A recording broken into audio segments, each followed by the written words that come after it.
Good morning. ഇന്നത്തെ online ക്ലാസ്സിലേക്ക് അവർക്ക് സ്വാഗതം. കഴിഞ്ഞ ക്ലാസ്സിൽ നമ്മൾ ഡിസ്കസ് ചെയ്തത് ഒന്നും കൂടി പറയാം. നമ്മൾ ക്ലാസിഫിക്കേഷൻ ഓഫ് ക്യാപിറ്റൽ സ്ട്രക്ചർ ആയിരുന്നു ഡിസ്കസ് ചെയ്തിരുന്നത്. On the base of types or nature, on the base of ownership, on the base of structure of capital, on the base of cost, then horizontal capital structure, vertical capital structure, pyramid shaped capital structure, inverted pyramid capital structure നമ്മൾ discuss ചെയ്തു.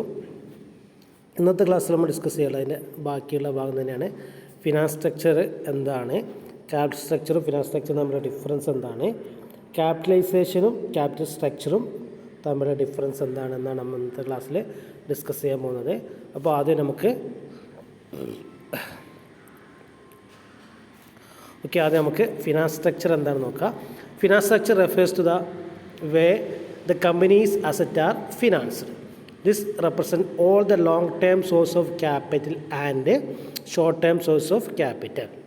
Okay, in other word finance structure is equal to capital structure plus current liabilities. അതായത് finance structure എന്ന് പറഞ്ഞാൽ ബിസിനസ്സിൻ്റെ മൊത്തത്തിലുള്ള കാര്യങ്ങളാണ് discuss ചെയ്യുന്നത്. അതായത് ഷോർട്ട് ടൈം ആയിട്ടുള്ള ക്യാപിറ്റൽ സ്ട്രക്ചറും ലോങ് ടൈം ആയിട്ടുള്ള സോഴ്സും അല്ലേ. ഷോർട്ട് ടൈമിലും ഉണ്ടായിരിക്കും, ലോങ് ടൈമിലും കൂടി കൂടിയിട്ടുള്ള, നമ്മൾ സാധാരണ പറയാണ്ട് ഫിക്സ്ഡ്, അതുപോലെ കറൻറ്റ് എന്ന് പറയാണ്ട് അല്ലേ. അതിൻ്റെ ടോട്ടലാണ് നമ്മൾ എന്ത് ചെയ്യുന്നത് ഫിനാൻസ് സ്ട്രക്ചർ എന്ന് പറയുന്നത് അല്ലേ. നമ്മളിവിടെ പറഞ്ഞിട്ടുണ്ട് finance structure is equal to capital structure plus current liabilities. Capital സ്ട്രക്ചറും കൂടി ഉണ്ടാവും. അതായത് ക്യാപിറ്റൽ സ്ട്രക്ചറിൻ്റെ കൂടെ കറൻറ്റ് ലയബിലിറ്റിയും കൂടി ആഡ് ചെയ്തിട്ട്, അതായത് ഒരു വൈഡ് ടേമാണ് എന്ത് ഫിനാൻസ് സ്ട്രക്ചർ എന്ന ഒരു ബിസിനസ്സിൻ്റെ ടോട്ടൽ ഫിനാൻസിനെ പറ്റി അല്ലെങ്കിൽ ഡിസ്കസ് ചെയ്യുന്ന, അല്ലെങ്കിൽ അതിൻ്റെ സ്ട്രക്ചറിനെയാണ് എന്ത് പറയുക ഫിനാൻസ് സ്ട്രക്ചർ എന്ന് പറയുന്നത്. ഓക്കെ, നെക്സ്റ്റ് നമുക്ക് നോക്കാം difference between finance structure and capital structure. അപ്പോൾ ഏകദേശം രണ്ടും ഒരുപോലെ തന്നെയാണ് നമുക്ക് തോന്നുമെങ്കിലും ചെറിയ ഡിഫറൻസ് ഉണ്ട്. അതെന്തൊക്കെയാണെന്ന് നോക്കാം. First capital structure, second one finance structure. Capital structure it refers to mix of source from which the long term fund are procured. Then finance structure it refers to the way in which firms assets are financed. അല്ലേ, നോക്കുക ഇവിടെ long term capital structure long ടേമിന് മാത്രമേ നമ്മൾ എന്ത് ചെയ്യുന്നുള്ളൂ discuss ചെയ്യുന്നുള്ളൂ capital സ്ട്രക്ചറിൽ. പക്ഷേ ഇവിടെ നമ്മൾ എന്തുണ്ട് ലോങ് ടേമും അതുപോലെ ഷോർട്ട് ടേമും ഒക്കെ നമ്മൾ എന്തുണ്ട് നമ്മൾ ഡിസ്കസ് അല്ലെങ്കിൽ ഫിനാൻസ് അസറ്റ് ഫിനാൻസ് ചെയ്യുന്നതിനെ പറ്റി നമ്മൾ, അതായത് അസറ്റ് എങ്ങനെ മേടിക്കാം, അതിനുള്ള സോഴ്സ് അല്ലെ, ഫിക്സഡ് അസറ്റ് ആണെങ്കിലും കറണ്ട് അസറ്റ് ആണെങ്കിലും അതൊക്കെ എങ്ങനെ ഫണ്ട് കണ്ടെത്താം എന്നുള്ളത് ഫിനാൻസ് സ്ട്രക്ചറിൽ നമ്മൾ ഡിസ്കസ് ചെയ്യുന്നത്. രണ്ടാമത് ഇറ്റ് കോമ്പണൻസ് ഇൻക്ലൂഡ് ഡെപ്റ്റ്, equity, shares, preference shares, return earnings. But finance സ്ട്രക്ചറിൽ it includes equity share, preference shares, long term ഡെപ്റ്റ് and short term debts or current liabilities അല്ലേ. ഇവിടെ നമ്മൾ ക്യാപിറ്റൽ സ്ട്രക്ചറിൽ കുറച്ച് കാര്യങ്ങൾ മാത്രമേ ഡിസ്കസ് ചെയ്യുന്നത്. ക്യാപിറ്റൽ എന്ന് പറഞ്ഞിട്ടാണെങ്കിൽ ബാലൻസ് ഷീറ്റിൽ ലയബിലിറ്റി സൈഡിലുള്ള ആ ഒരു ചെറിയ ഫസ്റ്റ് വരുന്ന ആ പോർഷൻ മാത്രമേ എന്ത് ചെയ്യുന്നുള്ളൂ ക്യാപിറ്റൽ സ്ട്രക്ചറിൽ ഇൻക്ലൂഡഡ് ആവുന്നുള്ളൂ. എന്നാൽ ഫിനാൻസ് സ്ട്രക്ചറിൽ നമ്മൾ എന്ത് ചെയ്യുന്നുണ്ട് എല്ലാ കാര്യങ്ങളും ലയബിലിറ്റി സൈഡിൽ വരുന്ന എല്ലാ ഐറ്റംസും ഒരു വൈഡ് ടൈമാണ് ഫിനാൻസ് സ്ട്രക്ചർ എന്ന് പറയാൻ പറ്റും. ഓക്കെ, നെക്സ്റ്റ് നോക്കാം.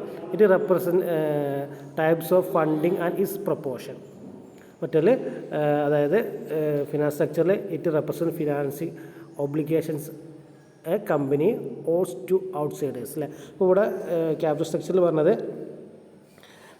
എന്താണ് ക്യാപിറ്റലിൻ്റെ ഫണ്ടിങ്ങും അതിൻ്റെ പ്രൊപ്പോർഷൻ. ഇപ്പോൾ ക്യാപിറ്റൽ എങ്ങനെയാണ് അതിൻ്റെ സ്ട്രക്ചർ, അതായത് ഇക്വിറ്റി ഷെയർ ക്യാപിറ്റലാണോ പ്രിഫറൻസ് ഷെയർസ് ക്യാപിറ്റലാണോ, പിന്നെ ഇക്വിറ്റി ഷെയർസിന് എത്ര പെർസെൻറ്റേജിലാണ് പ്രൊപ്പോർഷനായിട്ട് കൊടുക്കേണ്ടത്, പ്രിഫറൻസ് ഷെയർസിന് എത്ര നമ്മൾ പറയാമല്ല 1:2 എന്നുള്ള റേഷ്യോയിൽ, അല്ലെങ്കിൽ ഡിബഞ്ചർ ആണെങ്കിൽ ഡിബഞ്ചേഴ്സിന് എത്ര പെർസെൻറ്റേജ്, 5% ഡിബഞ്ചർ, 6% ഡിബഞ്ചേഴ്സ് എന്നുള്ള കാര്യങ്ങളൊക്കെയാണ് ക്യാപിറ്റൽ സ്ട്രക്ചറിൽ ഡിസ്കസ് ചെയ്യുന്നത്. അവർക്ക് എങ്ങനെ ഫണ്ട് കൊടുക്കും, ഫണ്ട് എങ്ങനെയൊക്കെ കിട്ടും, അതുപോലെ ഏതൊക്കെ പ്രൊപ്പോർഷനിലാണ് അവർക്ക് ഫണ്ട് കൊടുക്കേണ്ടതെന്നുള്ള എന്നുള്ള കാര്യങ്ങളൊക്കെയാണ് ക്യാപിറ്റൽ സ്ട്രക്ചറിൽ ഡിസ്കസ് ചെയ്യണമെങ്കിൽ ഫിനാൻസ് സ്ട്രക്ചറിൽ ഫിനാൻഷ്യൽ ഒബ്ലിഗേഷൻ അല്ലേ, അതായത് നമുക്ക് ഏതൊക്കെ ഓടുന്നൊക്കെ നമുക്ക് ഫണ്ട് കിട്ടും.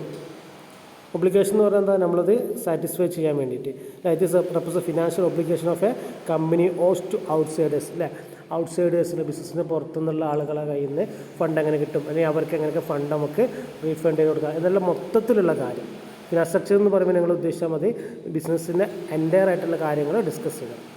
ദെൻ നെക്സ്റ്റ് ഒരു ഇക്വേഷനാണ് capital structure is equal to finance structure minus current liability. എന്നാൽ ഫിനാൻസ് സ്ട്രക്ചർ ആണെങ്കിലോ finance structure is equal to total liabilities or capital structure plus current liabilities. Okay, നമ്മളിവിടെ ഫിനാൻസ് സെക്ഷൻ്റെ ഇല്ല, ഇവിടെ പറഞ്ഞിട്ടുണ്ട് ക്യാപിറ്റൽ സ്ട്രക്ചർ എന്ന് പറഞ്ഞാൽ ഫിനാൻസ് സ്ട്രക്ചറിൽ നിന്ന് കറണ്ട് ലയബിലിറ്റീസ് കുറച്ചിട്ടുള്ളതാണ്. അപ്പോൾ അതായത് കറണ്ട് ലയബിലിറ്റീസ് എന്തിൽ ഇൻക്ലൂഡ് അല്ല, ക്യാപിറ്റൽ സ്ട്രക്ചറിൽ ഇൻക്ലൂഡ് അല്ല. എന്നാലും ഫിനാൻസ് സ്ട്രക്ചറിൽ എന്ത് ഇൻക്ലൂഡാണ്? ക്യാപിറ്റൽ സ്ട്രക്ചറും ഈ ക്യാപിറ്റൽ സ്ട്രക്ചറും അതിൻ്റെ കൂടെ കറണ്ട് ലയബിലിറ്റീസും കൂടി ഇൻക്ലൂഡ്. നമ്മൾ നേരത്തെ ഇവിടെ പറഞ്ഞിട്ടുണ്ടായിരുന്നു finance structure is equal to capital structure plus current liabilities. അപ്പോൾ ഇതാണ് ക്യാപിറ്റൽ സ്ട്രക്ചറും ഫിനാൻസ് സ്ട്രക്ചറും തമ്മിലുള്ള ഡിഫറൻസ്. നെക്സ്റ്റ് നോക്കുക, difference between capitalisation and finance structure. ഇവിടെ ഞാൻ എൻ്റർ ചെയ്തപ്പോൾ മാറിയതാണ്.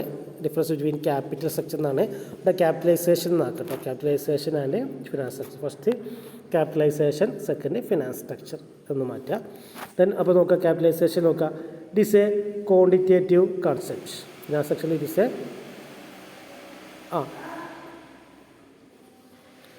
Qualitative concept. ഫസ്റ്റിൽ ക്വാണ്ടിറ്റേറ്റീവ് കൺസെപ്റ്റാണ് ക്യാപിറ്റൽ സ്ട്രക്ചറിൽ പറഞ്ഞത്. എത്ര നമ്പേഴ്സ് അല്ലേ, ക്വാണ്ടിറ്റി അല്ലേ ആണ് ഇവിടെ ക്യാപിറ്റൽ സ്ട്രക്ചറിൽ ഡിസ്കസ് ചെയ്യുന്നത്. എന്നാൽ ഫിനാൻസ് സ്ട്രക്ചറിൽ ഡിസ്കസ് ചെയ്യുന്നത് ക്വാളിറ്റിയാണ് അല്ലേ, എത്രയാണ് അതിൻ്റെ ക്വാളിറ്റി എന്നുള്ളതാണ് ഇവിടെ ഈ ഫിനാൻസ് സ്ട്രക്ചറിൽ കൺസെപ്റ്റ് ഉള്ളത്. ദെൻ ക്യാപിറ്റൽ സ്ട്രക്ചർ എന്ന് വെച്ചാൽ narrow concept. Finance structure is then narrow concept other than wide concept അല്ലേ. ക്യാപിറ്റൽ സ്ട്രക്ചർ ഞാൻ പറഞ്ഞു ബിസിനസ്സിൻ്റെ ഒരു ചെറിയൊരു പോർഷൻ. നിങ്ങൾക്ക് ബാലൻസ് ഷീറ്റ് നോക്കിയാൽ മനസ്സിലാവും. ക്യാപിറ്റലൈസേഷൻ എന്ന് പറഞ്ഞാൽ ബാലൻസ് ഷീറ്റിലെ ലയബിലിറ്റീസിലെ ചെറിയൊരു പോർഷൻ മാത്രമാണ്. പക്ഷേ നമ്മൾ ഫിനാൻസ് സ്ട്രക്ചറിൻ്റെ കാര്യത്തിൽ നമ്മളിവിടെ പറഞ്ഞു ഫിനാൻസ് സ്ട്രക്ചർ എന്ന് പറഞ്ഞാൽ ഓൾ ലയബിലിറ്റീസ് ഇൻക്ലൂഡിങ് അല്ലേ എന്താണ് ടോട്ടൽ ലയബിലിറ്റീസ് അല്ലെങ്കിൽ capital structure plus current liabilities ആണ് ഫിനാൻസ് സ്ട്രക്ചറിൽ നമ്മൾ ഡിസ്കസ് ചെയ്യുന്നത്.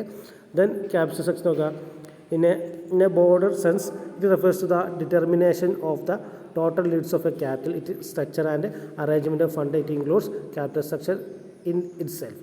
In a broader sense it is the part of capitalization that determining the ratio in which the total capital is contributed by different sources അല്ലേ. അപ്പോൾ capital structure finance സ്ട്രക്ചറും കൂടി compare ചെയ്യുകയാണെങ്കിൽ finance സ്ട്രക്ചറാണ് എന്ത് ഒന്നുകൂടി wider ടേമായിട്ട് നമുക്ക് പറയാൻ പറ്റും. ഓക്കെ, നെക്സ്റ്റ് നോക്കാം. It classified as over capitalisation, under capitalisation. It may be high graded or low grade അല്ലേ. ഓവർ ക്യാപിറ്റലൈസേഷൻ എന്താണെന്ന് നിങ്ങൾക്കറിയാം, അണ്ടർ ക്യാപിറ്റലൈസേഷൻ എന്താണെന്ന് അറിയാം.